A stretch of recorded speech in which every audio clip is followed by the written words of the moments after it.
Big Boss హౌస్‌లో ఉన్న సోనియా, నిఖిల్ పైన సోషల్ మీడియాలో విపరీతమైన ట్రోలింగ్స్, అలానే జనాలు ఎన్నో రకాల కామెంట్స్ కూడా చేస్తున్నారు.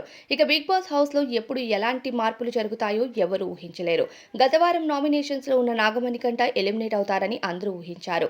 తీరా మనం గత వీకెండ్ వచ్చేసరికి బేబక్క ఎలిమినేట్ అయింది. బేబక్క ఎలిమినేషన్ జరిగిన తరువాత హౌస్‌లో చాలామంది కంటెస్టెంట్సే ఎమోషనల్ అయ్యారు. అందులో ఎక్కువగా సీత అని చెప్పాలి. సీత చాలా ఘోరంగా ఏడ్చింది. ఇక బిగ్ బాస్ పూర్తయిన తరువాత లైవ్‌లో సీత ఏడుస్తున్న విజువల్‌తో పాటుగా ఇక చాలా రకాల విజువల్సే బయటకు వచ్చాయి. రెండో వారం నామినేషన్ ప్రక్రియ కూడా మొదలైంది. హౌస్‌లో ఎప్పుడు ఎవరికి ఓట్లు తగ్గుతాయి, ఎవరికి ఓట్లు పెరుగుతాయి అన్నది వారి బిహేవియర్ పైన ఆధారపడి ఉంటుంది. ఇక సోనియా అయితే ఆమె లైమ్ లైట్‌లోకి తెచ్చుకోవడానికి చాలానే ట్రై చేస్తుంది. ఈ విషయం అందరికీ అర్థమవుతుంది.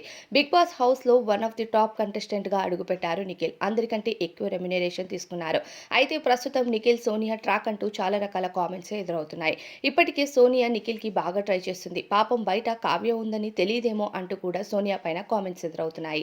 అయితే నిఖిల్, సోనియా మధ్యలో ఏముందో తెలియదు కానీ సోనియా మాత్రం లైమ్‌లైట్‌లోకి వచ్చేందుకు తెగ ట్రై చేస్తుంది.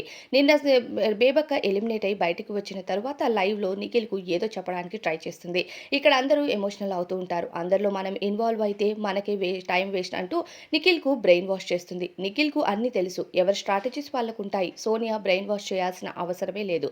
కానీ కావాలనే నిఖిల్‌కు బ్రెయిన్ వాష్ చేస్తుంది సోనియా.